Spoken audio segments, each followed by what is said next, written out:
কোরআনুল কারীমের সর্বপ্রথম যে নির্দেশবোধক আয়াত সেটা হচ্ছে ইয়া আইয়ুহান নাসু উবুদু রাব্বাকুমুল্লাযী খালাকাকুম ওয়াল্লাযীনা মিন ক্বাবলিকুম লাআল্লাকুম তাত্তাকুন। এটাই হচ্ছে আল্লাহর পক্ষ থেকে মানুষদের জন্য প্রথম আদেশ। আপনি কোরআনুল কারীম খুলে দেখেন, সূরা বাকারার 21 নম্বর আয়াতই হচ্ছে প্রথম নির্দেশ। ইয়া আইয়ুহান নাসু উবুদু রাব্বাকুমুল্লাযী খালাকাকুম, হে মানুষেরা তোমরা তোমাদের রবের ইবাদত করো যিনি তোমাদেরকে সৃষ্টি করেছেন।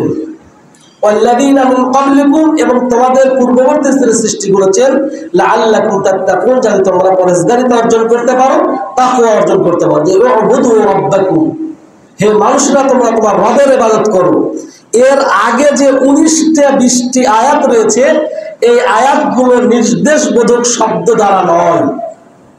প্রথম নির্দেশ হচ্ছে আল্লাহ রাব্বুল আলামিন বলেছে উবুদু রাব্বাকুম, তোমার রবের ইবাদত করো। কারণ আল্লাহ রাব্বুল আলামিন আমাদেরকে সৃষ্টি করেছেন একমাত্র তার ইবাদত করার জন্যই।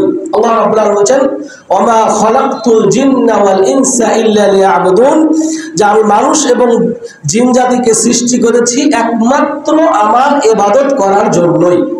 সুতরাং আল্লাহ রাব্বুল আলামিন আমাদেরকে ইবাদত করার জন্যই সৃষ্টি করেছেন, আর আল্লাহ রাব্বুল আলামিন আমাদেরকে প্রথম নির্দেশ দিচ্ছেন তার ইবাদত করার জন্যই। অন্য কোন উদ্দেশ্যে পৃথিবীতে আমাদের আগমন হয় নাই। আমরা যদিও বেঁচে থাকার চাহিদাই আমাদেরকে খেতে হয়, আমাদেরকে পড়তে হয়, বিভিন্ন জায়গাতে আমাদেরকে যেতে হয়, বিভিন্ন ডিভাইস ইউজ করতে হয়, বিভিন্ন তো, কিন্তু এগুলো মূল উদ্দেশ্য নয়।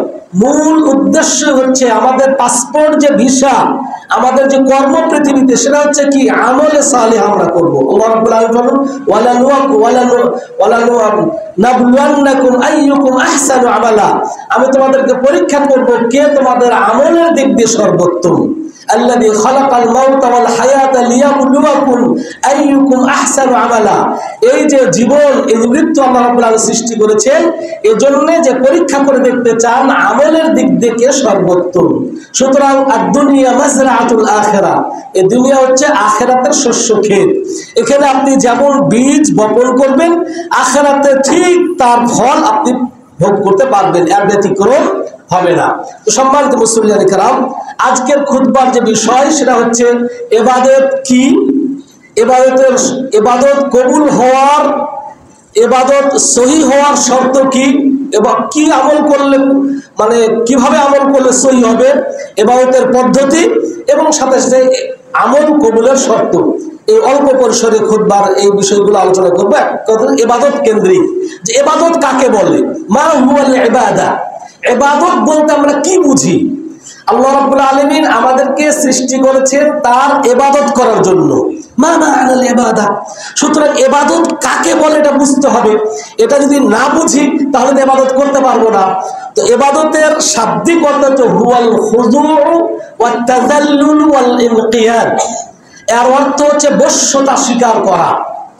খুশু অনুনয়, বিনয়ী হওয়া, নম্র হওয়া, বশ্যতা স্বীকার করা, এটাই হচ্ছে ইবাদতের কি শাব্দিক অর্থ। ওয়াত তাযাল্লুল মানে কি নিজেকে জিল্লতে বেইজ্জতি, অপমানিত, লাঞ্ছিত, নিচু হওয়া, আল্লাহর কাছে নিচু হওয়া, নিজেকে বড়ত্ব প্রকাশ না করা, তার আনুগত্য করা, অনুগামী হওয়া, বিনয়ী হওয়া, নম্র হওয়া, এটাই হচ্ছে মূল, এর হচ্ছে শাব্দিক অর্থ।